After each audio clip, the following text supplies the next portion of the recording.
Hello everyone, my name is Pacha and welcome back to another episode of Tiergarten Edelwald.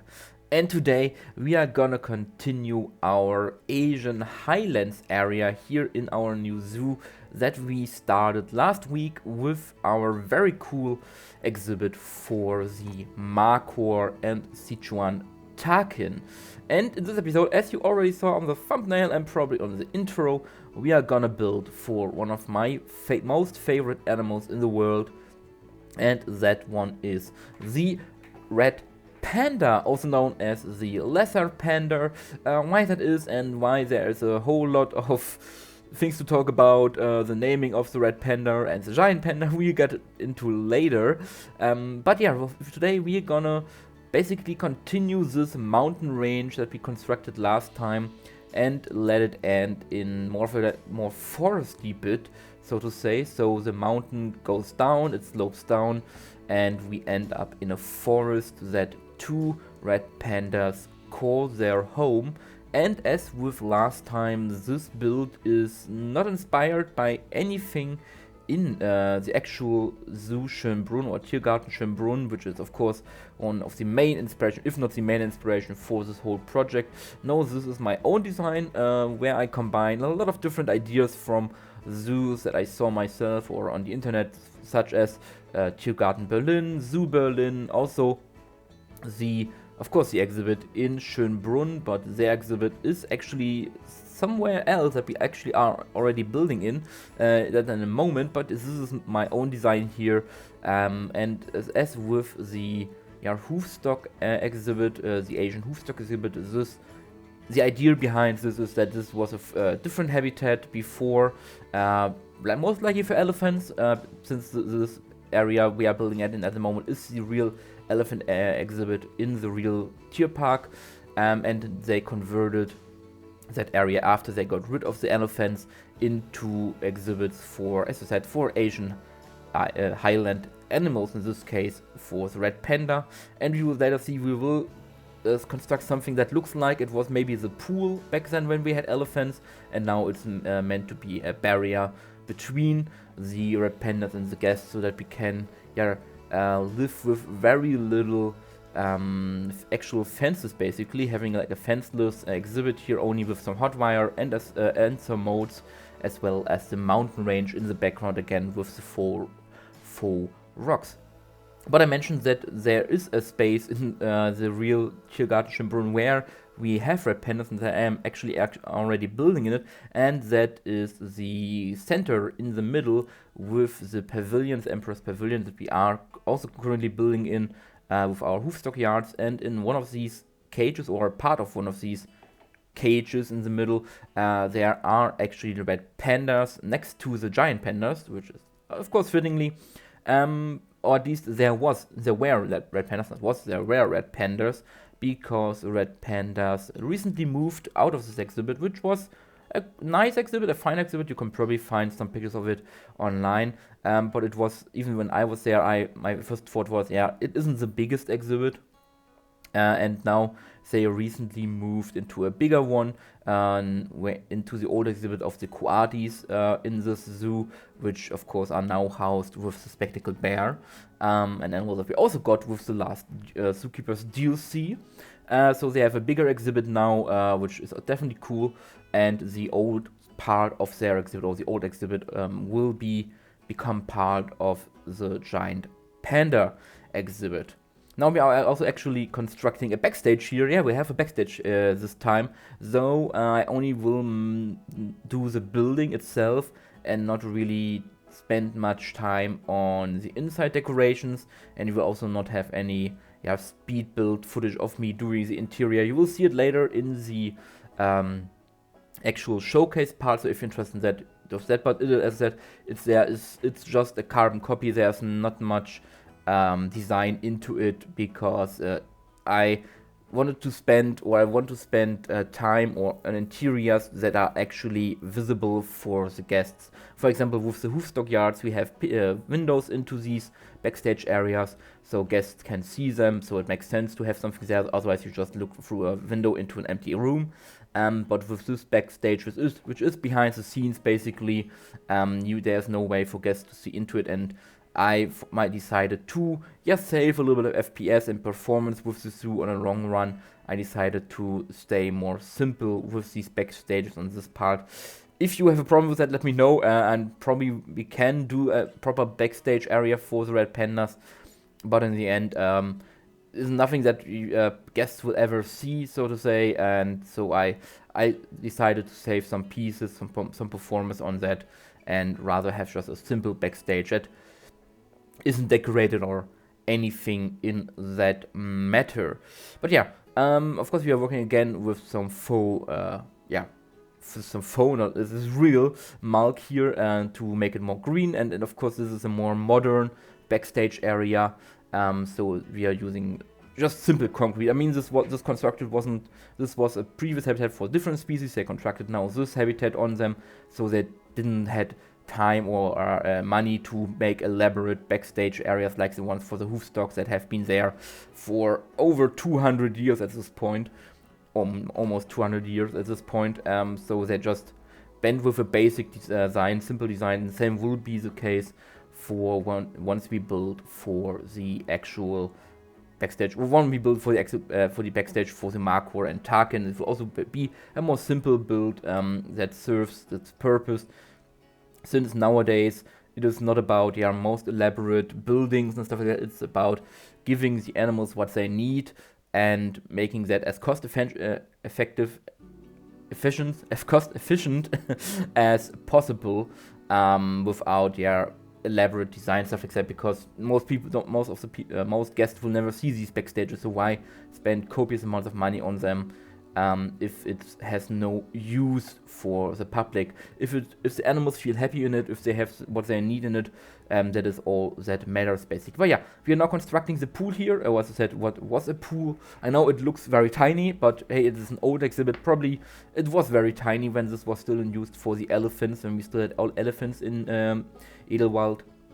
And now we decide, okay, we don't have the space for elephants. Let's get rid of it. Let's make it habitats, or make space for habitats that actually fit in here. And I'm placing plaster here on the ground, and then now I'm covering up with terrain. So silly me, not thinking about that. And I will later delete the plaster pieces underneath, because there's no use to have them in here.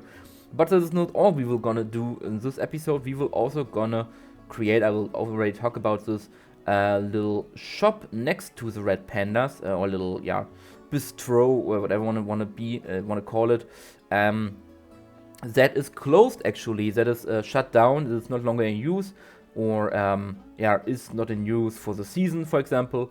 So we will make it a closed exhibit, a closed shop, bistro, cafe.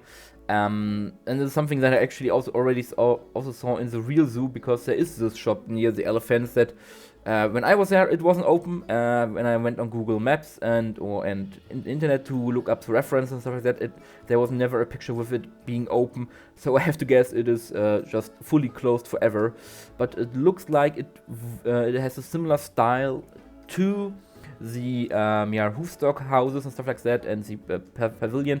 So I assume it's a very old building, and they can't just simply tear it down, because it's probably a listed building. That means it needs to stay, but at the moment they have no use for it, so they shut it down, put a fence in front of it, and call it a day. And I think this is also something important to have in real zoos, or in your zoos, in Planet Zoo, to have some buildings that are not longer in use, but that aren't torn down yet and have been made into new things.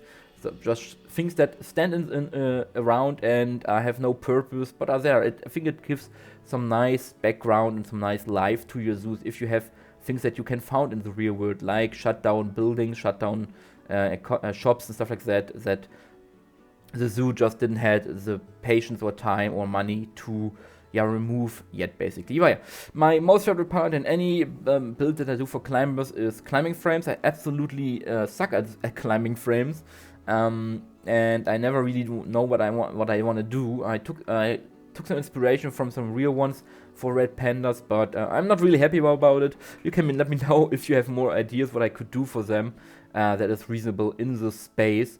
But yeah, it is what it is. It works kinda, but I think it could be better.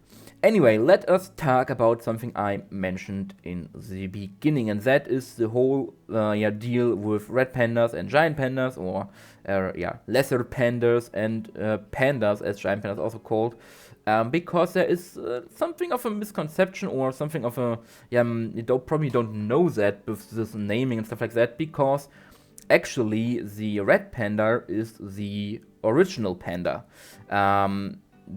You probably wouldn't guess or would think from the naming that the giant panda is the OG panda, because it's also called just the panda, and the red panda is called the lesser panda. So surely the giant panda was the first panda, and then they discovered the red panda, and then they thought, okay, hey, this is a different panda, so we have to give it a different name, or the lesser panda and stuff like that.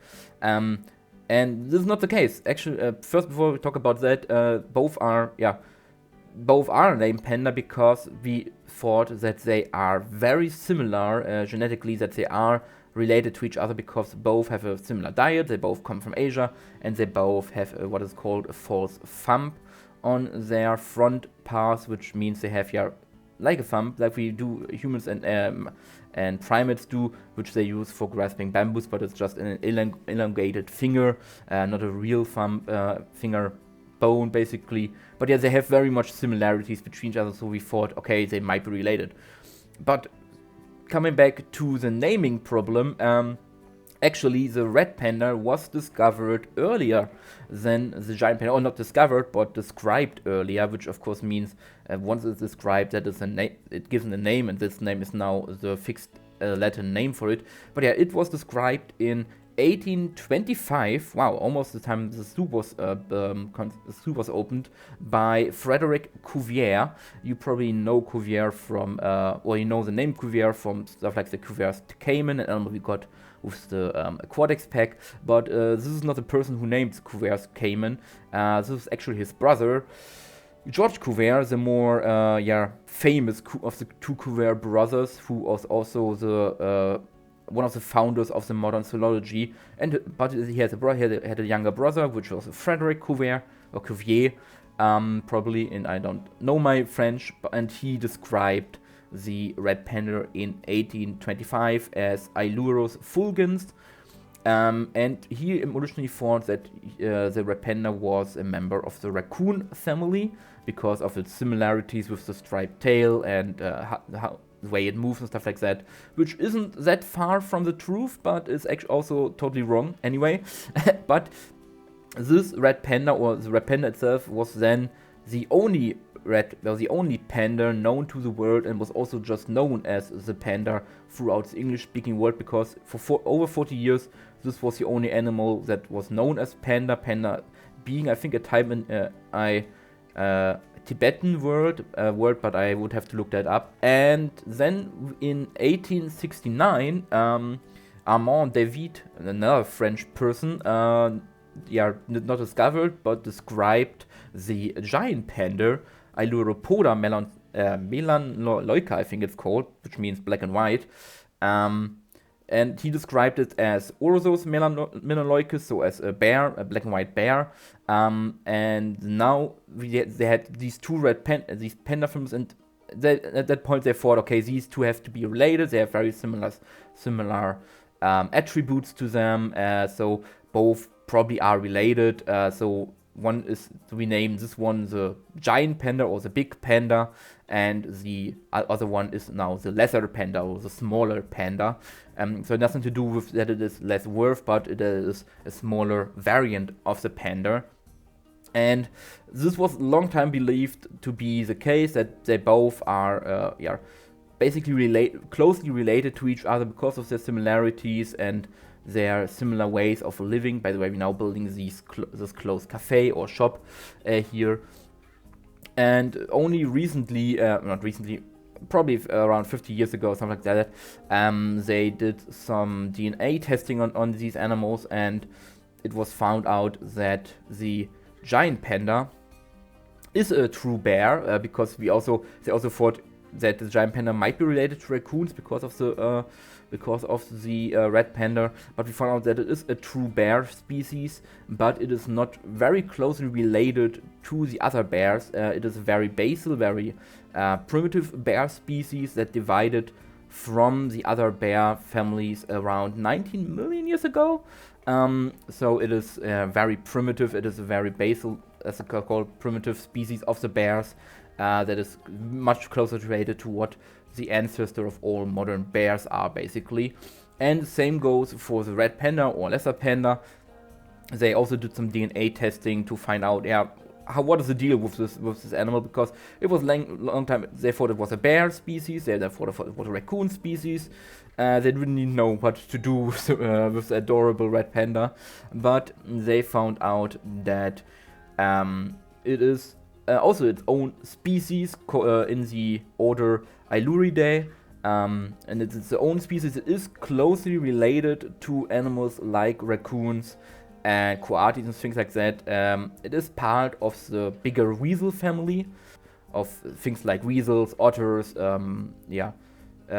wolverines, for example. But it is its own species, its own family of species, which its own member being the red panda. There are no other related species in his family. It has two subspecies though: the Himalayan red panda, Ailurus fulgens, and the Chinese panda, Ailurus fulgens. I forgot what the last part is. But yeah, it is its own member in this family. It is not related any closer to bears than a raccoon is related to bears. They are now in these lesser bear super family, basically, of all the mustelids, where we have weasels in there, we have otters in there, we have the wolverines in there, stuff like that, the badgers. They are all part of this family. And the giant panda is a true bear, although it is a very primitive bear that divided from the other bear species long time ago. But yeah, this for a little history lesson here, why we have a red panda and we have a giant panda, and they are nowhere closely related to each other, which you probably would think it would be the case, but it isn't.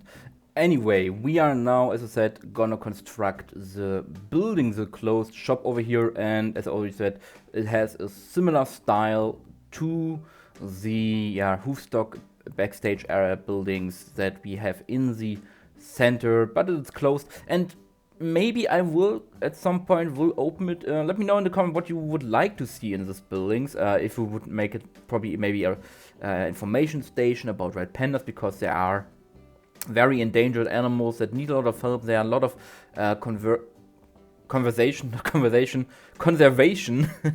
efforts to save the red panda and to secure its numbers. So maybe an information station about the red panda and the conservation efforts. My God, if I say it one more time, or maybe we will make an actual shop, basically, or a cafe where you can get some drinks or some pastry, stuff like that. Or we will definitely have some food stands around this area, so it will not be the only food area here. So there would be multiple if this would be one. So that can be kept in mind. But as it is right now, it is a closed shop. That probably was something back then. Maybe it was even a backstage for some animals back in the day. I really haven't found any information about this building. And as I said, when I was there, it was closed. And every other information about what I found about it was also that it was closed. Which doesn't really help if you're doing research and all you can find is, it's closed and we don't know when it will be opened again. But anyway, I will now leave you to the rest of the speed build, which will be finishing this building and then also doing some work on the backstage area, where as I said, we will not do much of an interior, but we will have all the greenery on top. We will have some windows, so there is actually light coming into the building. It doesn't look like a big dark box. But I will leave you with some people, with some music from Planet Zoo, and then I will see you at the end of the speed build with the showcase, where we look at the finished build in total, and I show you everything, and also show you, of course, what I did in the backstage, although it isn't that much.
And here we are in our real-time part, standing in front of the Tarkin and Marco exhibit where no animal is to be found. They're all on the other side probably.